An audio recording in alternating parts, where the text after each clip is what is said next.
మంత్రి గుమ్మడి సంధ్యారాణి పిఏ సతీష్ అత్యాచారం కేసులో పిఏపై ఫిర్యాదు చేసిన బాధితురాలని 24 గంటల పాటు పోలీసులు విచారించారు. బాధితురాలు ఆమె పిల్లలు ఫోన్లు సైతం స్వాధీనం చేసుకున్నారు. నిందితుడు పిఏ సతీష్ను ఇప్పటివరకు విచారించలేదు. మంత్రి కుమారుడు పేరు ఫిర్యాదులో ఉన్నా ఇప్పటివరకు పోలీసులు విచారించలేదు. మంత్రి డైరెక్షన్లో విచారణ జరుగుతోందని మహిళా సంఘాలు ఆరోపిస్తున్నాయి. రైట్, ఇదే అంశానికి సంబంధించి మరింత సమాచారం మా ప్రతినిధి యుగాంధర్ అందిస్తారు. యుగాంధర్, ఒక పక్క నామమాత్రపు సెక్షన్లు నమోదు చేసి కేసును నీరుగార్చే ప్రయత్నం చేస్తున్నారు అన్నట్టుగా ఒక టాక్ వినిపిస్తోంది. అండ్ మంత్రి కుమారుడు ఇన్వాల్వ్ అయి ఉన్నా కూడా ఇప్పటి వరకు విచారణ జరగలేదు అన్నట్టుగా కూడా మహిళా సంఘాలు ఆరోపిస్తున్నాయి. మీ దగ్గర ఎటువంటి అప్డేట్స్ ఉన్నాయి? కార్తీక్ అత్యాచారం కేసులో నిందితులైనటువంటి మంత్రి గుమ్మడి సంధ్యారాణి పిఏ సతీష్ వ్యవహారం చాలా అనుమానాస్పదంగా ఉంది. పోలీసుల తీరంతా కూడాను మంత్రి గుమ్మడి సంధ్యారాణి డైరెక్షన్ లోనే విచారణ కొనసాగుతున్నట్టుగా తెలుసు.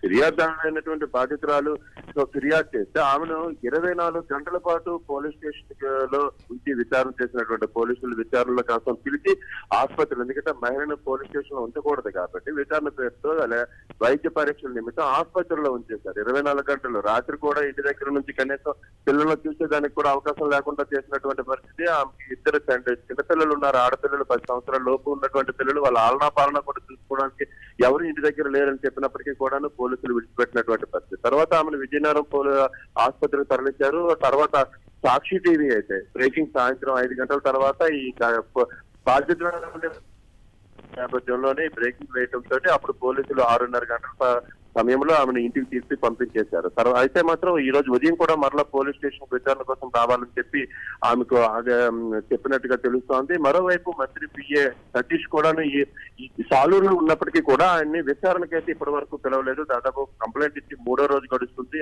ఆయన పిలిచేటువంటి పరిస్థితి లేదు. ఫిర్యాదుదారు చేసినట్టు పేర్కొన్నటువంటి ఫిర్యాదులో కూడాను మంత్రి గుమ్మడి సంధ్యారాణి కుమారుడు కూడా ప్రమేయం ఉన్నట్టు, అత్యాచారానికి యత్నించినట్టుగా ఆమె ఫిర్యాదు చేసింది. అయినప్పటికీ కూడా గుమ్మడి సంధ్యారాణి కొడుకును కూడా ఈ రోజు వరకు విచారణకు పిలవనటువంటి పరిస్థితి.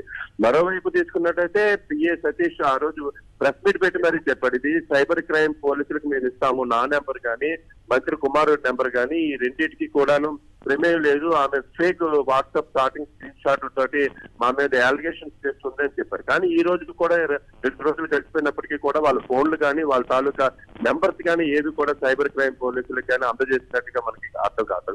మొత్తంగా అయితే గుమ్మడి సంధ్యారాణి తాలూకా డైరెక్షన్ లోనే పోలీస్ ఎంక్వైరీ జరుగుతుంది. ఆమె చెప్పినట్టుగానే బాధితురాలని పలుమార్లు విచారణ పేరుతోటి వేధిస్తున్నారు తప్ప నిందితులను మాత్రం ఇప్పటి వరకు అదుపులోకి తీసుకున్నటువంటి పరిస్థితి మనకు కనిపిస్తున్నది. Karthik, thank you Yugandhar.